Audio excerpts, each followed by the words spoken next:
கிருஷ்ணகிரி மாவட்டத்தில் புகார் அளிக்க சென்றவரை காவல் நிலையத்தில் வைத்து மிரட்டியதால் மனநலம் பாதிக்கப்பட்ட சம்பவம் அதிர்ச்சியை ஏற்படுத்தியுள்ளது.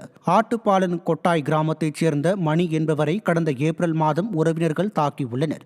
இதுகுறித்து புகார் அளிக்க சென்ற மணியை காவல் நிலையத்தில் வைத்து மிரட்டி அனுப்பிய நிலையில் அவர் காணாமல் போயுள்ளார். இந்நிலையில் கடந்த 5ஆம் தேதி மனநலம் பாதிக்கப்பட்ட நிலையில் மணியை கண்ட அவரது உறவினர்கள் தருமபுரி அரசு மருத்துவமனையில் சேர்த்தபோது மருத்துவர்கள் காவல்துறையினர் மிரட்டல் காரணமாக அவரை அனுமதிக்காமல் வெளியே அனுப்பியதாக கூறப்படுகிறது.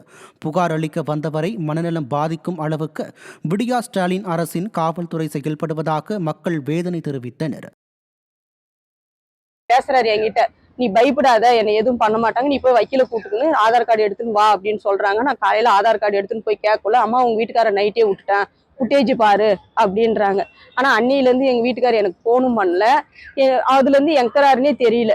இப்ப 5ஆம் தேதி தான் லாஸ்டா எங்க ஊர்ல சேர்ந்தவர் ஒரு கடையாண்டு நிக்கிறாருமா உங்க வீட்டுக்காரு அப்படின்னு சொல்லிட்டு சொல்றாங்க. ஆனா நாங்க அவரை தான் தேடின்னு இருக்கிறோம், உங்க காலை கூட பிடிச்சிக்கிறோம், கூட்டின்னு வந்து என்கிட்ட விடுங்க அப்படின்னு நான் சொன்னேன். அவரை கூட்டணும், அவர் அப்பயே சொன்னாரு, அம்மா உங்க வீட்டுக்காரர் ஒரு மாதிரி மாத்தி மாத்தி பேசுறாரு, நான் கூப்பிட்டா வரமாட்டுறாரு அப்படின்னா.